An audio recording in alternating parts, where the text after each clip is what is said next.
Assalamualaikum warahmatullahi wabarakatuh. Perkenalkan, nama saya Mutiara Ramadhani dengan NIM 23030200080. Di sini saya akan menjelaskan materi yang terakhir, yaitu tentang good governance atau tata kelola yang baik. Yang pertama, tata kelola yang baik atau good governance adalah sistem dan proses yang memastikan bahwa organisasi atau lembaga dikelola dengan cara yang transparan, akuntabel, dan responsif terhadap kebutuhan masyarakat, mencangkup pengelolaan sumber daya yang efektif dan efisien, serta partisipasi aktif dari seluruh pemangku kepentingan. Pentingnya tata kelola yang baik dalam organisasi atau lembaga. Tata kelola yang baik sangat penting karena yang pertama, meningkatkan kepercayaan masyarakat terhadap organisasi atau lembaga. Yang kedua, mencerminkan bahwa keputusan yang mencerminkan kepentingan dan kebutuhan masyarakat. Yang ketiga, mendorong transparansi dan akuntabilitas yang dapat mengurangi risiko korupsi dan izin. Yang keempat, meningkatkan kinerja dan efektivitas organisasi dalam mencapai tujuan yang telah ditetapkan. Adapun prinsip-prinsip tata kelola yang baik, yang pertama ada transparansi, yang dimana proses pengambilan keputusan dan pengelolaan informasi harus terbuka dan dapat diakses oleh publik. Yang kedua, akuntabilitas. Setiap individu dan lembaga harus bertanggung jawab atas tindakan dan keputusan yang diambil. Yang ketiga, partisipasi. Masyarakat dan pemangku kepentingan harus dilibatkan dalam proses pengambilan keputusan. Yang keempat, responsivitas. Organisasi harus mampu menanggapi kebutuhan dan aspirasi masyarakat dengan cepat dan tepat. Yang kelima, kepastian hukum. Semua tindakan dan keputusan harus didasarkan pada hukum yang jelas dan adil. Yang keenam, efektivitas dan efisiensi. Penggunaan sumber daya harus dilakukan secara optimal untuk mencapai hasil yang diinginkan. Dan yang terakhir, keadilan. Semua individu harus diperlakukan secara adil dan setara tanpa diskriminasi. Adapun juga tujuan tata kelola yang baik. Yang pertama, menjamin penggunaan sumber daya secara optimal. Yang kedua, menanggapi bahwa sumber daya yang ada digunakan dengan cara yang paling efisien dan efektif. Yang ketiga, meningkatkan kepercayaan masyarakat. Yang keempat, dengan menerapkan prinsip tata kelola yang baik, masyarakat akan lebih percaya pada organisasi atau lembaga. Yang kelima, mendukung keinginan organisasi atau lembaga. Yang keenam, mewujudkan lingkungan yang mendukung tercapainya visi dan misi organisasi. Yang ketujuh, mencirikan pencapaian tujuan organisasi atau lembaga.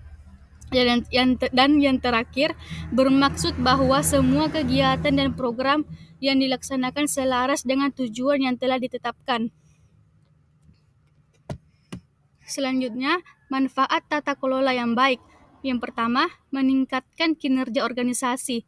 Organisasi yang menerapkan tata kelola yang baik cenderung memiliki kinerja yang lebih baik dan lebih produktif. Meningkatkan kredibilitas dan reputasi. Tata kelola yang baik dapat meningkatkan citra organisasi di mata publik dan pemangku kepentingan. Meminimalisir korupsi dan penyalahgunaan wewenang.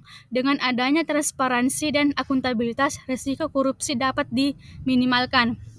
Dan yang terakhir ada mendorong partisipasi masyarakat atau pemangku kepentingan, yang dimana masyarakat yang terlibat aktif dalam proses pengambilan keputusan akan merasa memiliki dan bertanggung jawab terhadap hasilnya. Adapun tantangan dalam penerapan tata kelola yang baik yaitu resistensi terhadap perubahan. Perubahan dalam sistem dan proses sering kali dihadapkan pada penolakan dari individu atau kelompok yang merasa nyaman dengan cara lama. Adapun juga keterbatasan sumber daya manusia yang rumit, keterampilan dan pengetahuan yang kurang di kalangan staf dan dapat menghambat implementasi tata kelola yang baik.